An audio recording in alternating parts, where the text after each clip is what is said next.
আসসালামু আলাইকুম। পল্লী উন্নয়ন ও সমবায় বিভাগ পল্লী উন্নয়ন একাডেমি রংপুরে একটি নতুন বিজ্ঞপ্তি প্রকাশিত হয়েছে। প্রকাশের তারিখ হচ্ছে 22শে জুন 2026 খ্রিস্টাব্দ। এটা পুনঃসংশোধিত নিয়োগ বিজ্ঞপ্তি। তো এখানে কত বয়স, আবেদনের যোগ্যতা, কত টাকা আবেদন ফি, সে সকল সম্পর্কে আলোচনা করব। তো এই সকল সম্পর্কে জানতে আপনারা ফুল ভিডিওটি দেখতে থাকুন। পরিচালক, বেতন গ্রেড 4। এখানে 2টি পদের সংখ্যা রয়েছে। কোনো স্বীকৃত বিশ্ববিদ্যালয় হতে পিএইচডি ডিগ্রি থাকতে হবে। যুগ্ম পরিচালক, বেতন গ্রেড 5। একটি পদের সংখ্যা রয়েছে। এখানে পিএইচডি থাকতে হবে, এমফিল বা এমএস ডিগ্রি থাকতে হবে। উপপরিচালক, বেতন গ্রেড 6। একটি পদের সংখ্যা। এখানেও পিএইচডি ডিগ্রি থাকতে হবে। সহকারী পরিচালক, বেতন গ্রেড হচ্ছে 9। এখানে 5টি পদের সংখ্যা রয়েছে। কোনো স্বীকৃত বিশ্ববিদ্যালয় হতে সংশ্লিষ্ট বিষয়ে প্রথম শ্রেণী বা সমমানের সিজিপিএ সহ স্নাতক ও সমমানের ডিগ্রি থাকতে হবে। মানে এখানে অনার্স বা মাস্টার্স পাশে আপনারা আবেদন করতে পারবেন। সহকারী প্রোগ্রামার, বেতন গ্রেড 9। একটি পদের সংখ্যা রয়েছে। কোনো স্বীকৃত বিশ্ববিদ্যালয় কম্পিউটার সায়েন্স বা computer science and engineering, electrical and ইলেকট্রনিক্সেস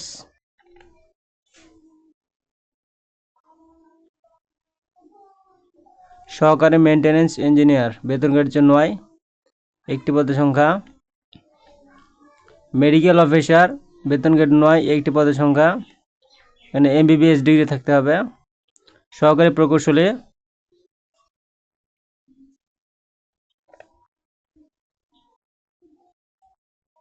একটি পদের সংখ্যা। কোনো স্বীকৃত বিশ্ববিদ্যালয় হতে সিজিপিএ সিভিল ইঞ্জিনিয়ারিং বিষয়ে ডিগ্রি থাকতে হবে। সহকারী গ্রন্থাগারিক, বেতন গ্রেড হচ্ছে 10। একটি পদের সংখ্যা। গ্রন্থাগার বিজ্ঞানে ডিপ্লোমা থাকতে হবে। ফিজিক্যাল ইন্সট্রাক্টর মহিলা, বেতন গ্রেড হচ্ছে 10। 2টি পদের সংখ্যা। কারিগরি প্রশিক্ষক, বেতন গ্রেড হচ্ছে 10। 5টি পদের সংখ্যা। বাংলাদেশ কারিগরি শিক্ষা বোর্ডের অধীনে কোনো পলিটেকনিক ইনস্টিটিউট হতে ডিপ্লোমাধারী অথবা কারিগরি প্রশিক্ষক, যেমন সেলাই, বুটিক ও এমব্রয়ডারির পদটি মহিলাদের জন্য সংরক্ষিত। সহকারী ফার্ম ম্যানেজার, বেতন গ্রেড হচ্ছে 13। 4টি পদের সংখ্যা। এখানে কোনো স্বীকৃত ইনস্টিটিউট হতে সংশ্লিষ্ট বিষয়ে 4 বছরের মেয়াদি থাকতে হবে, ডিপ্লোমা থাকতে হবে। ব্যক্তিগত সহকারী, বেতন গ্রেড হচ্ছে 13। একটি পদের সংখ্যা। এখানে সিজিপিএ স্নাতক বা সমমানের ডিগ্রি থাকতে হবে। হোটেল সুপার, বেতন গ্রেড 13। একটি পদের সংখ্যা। এখানে সংশ্লিষ্ট কাজের 3 বছরের অভিজ্ঞতা থাকতে হবে এবং সিজিপিএ স্নাতক সহ সমমানের ডিগ্রি থাকতে হবে। সহকারী ক্যাফেটেরিয়া ম্যানেজার, বেতন গ্রেড হচ্ছে 13। একটি পদের সংখ্যা। এখানেও সংশ্লিষ্ট কাজে 3 বছরের অভিজ্ঞতা থাকতে হবে। মূল্যায়ন সহকারে, বেতন গ্রেড 14। একটি পদের সংখ্যা। গবেষণা সহকারে, বেতন গ্রেড হচ্ছে 14। 2টি পদের সংখ্যা রয়েছে। প্রশিক্ষণ সহকারে 14। স্টোর কিপার, বেতন গ্রেড হচ্ছে 14। এখানে স্নাতক বা সমমানের ডিগ্রি থাকতে হবে এবং সংশ্লিষ্ট কাজে 3 বছরের কাজের অভিজ্ঞতা থাকতে হবে। হিসাব সহকারে, বেতন গ্রেড 14। একটি পদের সংখ্যা। এখানেও স্নাতক ডিগ্রি থাকতে হবে এবং সংশ্লিষ্ট কাজে 3 বছরের বাস্তব অভিজ্ঞতা থাকতে হবে। মাঠ সহকারে, বেতন গ্রেড হচ্ছে 15। এখানে 2টি পদের সংখ্যা। এখানে 4 বছর মেয়াদি সিজিপিএ স্নাতক সহ 4 বছর মেয়াদি কৃষি ডিপ্লোমা থাকতে হবে এবং সংশ্লিষ্ট কাজে 3 বছরের বাস্তব কাজের অভিজ্ঞতা থাকতে হবে। সহকারী হোটেল সুপার, বেতন গ্রেড 16। একটি পদের সংখ্যা। এখানে মাধ্যমিক স্কুল সার্টিফিকেট বা সমমানের পরীক্ষা উত্তীর্ণ হতে হবে এবং সংশ্লিষ্ট কাজে 3 বছরের বাস্তব অভিজ্ঞতা থাকতে হবে। রিসার্চ ইনভেস্টিগেটর, বেতন গ্রেড 16। 2টি পদের সংখ্যা। এখানে বিজ্ঞান বিভাগে উচ্চ মাধ্যমিক সার্টিফিকেট বা সমমানের পরীক্ষা উত্তীর্ণ হতে হবে এবং তথ্য সংগ্রহ গবেষণা কাজে সংশ্লিষ্ট 2 বছরের অভিজ্ঞতা থাকতে হবে। সেলসম্যান, বেতন গ্রেড হচ্ছে 16। পুরুষ, একটি পদের সংখ্যা রয়েছে। এখানে উচ্চ মাধ্যমিক স্কুল সার্টিফিকেট বা সমমানের পরীক্ষা উত্তীর্ণ হতে হবে এবং সংশ্লিষ্ট কাজে 3 বছরের অভিজ্ঞতা থাকতে হবে। অফিস সহকারী কাম কম্পিউটার মুদ্রাক্ষরিক, বেতন গ্রেড হচ্ছে 16।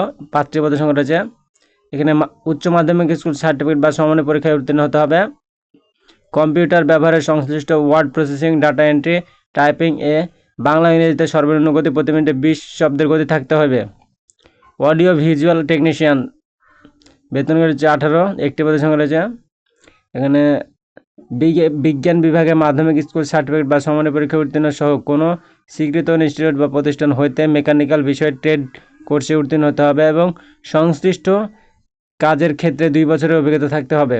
অফিস সহায়ক বেতন রয়েছে 20, এখানে 10টি পদের সংখ্যা রয়েছে এবং এখানে মাধ্যমিক স্কুল সার্টিফিকেট পাস করতে হবে এবং সুস্বাস্থ্যের অধিকারী হতে হবে। মোট পদের সংখ্যা রয়েছে 57টি। এরপরে আবেদনের সময়সীমা দেখা যাক। অনলাইনে আবেদনপত্র জমা দেন শুরুর তারিখ হচ্ছে 25/6/2026 সকাল 10টা থেকে এবং আবেদনপত্র জমা দেনের শেষ তারিখ ও সময় হচ্ছে 25/7/2026 খ্রিস্টাব্দ বিকাল 5 ঘটিকা পর্যন্ত। উক্ত সময়সীমার মধ্যে ইউজার আইডি প্রাপ্ত প্রার্থীগণ অনলাইনে আবেদনপত্র সাবমিট এর সময় থেকে পরবর্তী 72 ঘন্টার মধ্যে SMS এ পরীক্ষার ফি জমা দিতে হবে। আর জমা না দেওয়া পর্যন্ত আপনাদের আবেদনটি গ্রহণ করা হবে না। 1 হতে 11 নং ক্রমিকে উল্লেখিত পদের জন্য আবেদন ফি বাবদ 200 টাকা, টেলিটক সার্ভিস চার্জ বাবদ 23 টাকা সহ মোট 223 টাকা। 12 হতে 25 নং ক্রমিক উল্লেখিত পদের জন্য 100 টাকা ও টেলিটক সার্ভিস চার্জ 12 টাকা সহ 112 টাকা জমা দিতে হবে। 26 থেকে 27 নং ক্রমিকে উল্লেখিত পদের জন্য 50 টাকা এবং টেলিটক সার্ভিস চার্জ বাবদ 6 টাকা সহ 56 টাকা পরিশোধ করতে হবে। তবে অনগ্রসর নাগরিক, ক্ষুদ্র নিগোষ্ঠী, শারীরিক প্রতিবন্ধী, তৃতীয় লিঙ্গ প্রার্থীদের ক্ষেত্রে 1 হতে 27 নং ক্রমিকে উল্লেখিত সকল পদের জন্য আবেদন ফি বাবদ 50 টাকা এবং সার্ভিস চার্জ 6 টাকা সহ 56 টাকা জমা দিতে হবে। এখানে বিশেষভাবে উল্লেখযোগ্য যে অনলাইনে আবেদনপত্রের সকল অংশ পূরণ করিয়া সাবমিট করা হইলেও আবেদন ফি জমা না দেওয়া পর্যন্ত অনলাইনে আবেদনপত্র কোনো অবস্থাতে গৃহীত হবে না। তো যতক্ষণ পর্যন্ত না আপনারা আবেদন ফি জমা দেবেন ততক্ষণ পর্যন্ত আপনাদের আবেদনটি গ্রহণ করা হবে না। তো আবেদন করলে হবে না, সাথে সাথে আপনাদের আবেদন ফি যেটা আছে সেটা জমা দিয়ে দেবেন। এবং আমাদের এই ভিডিওটি ভালো লেগে থাকলে অবশ্যই একটা লাইক, কমেন্ট এবং শেয়ার করে দেবেন এবং পরবর্তী নতুন সার্কুলার পেতে আমাদের এই পেজটির সাথেই থাকুন।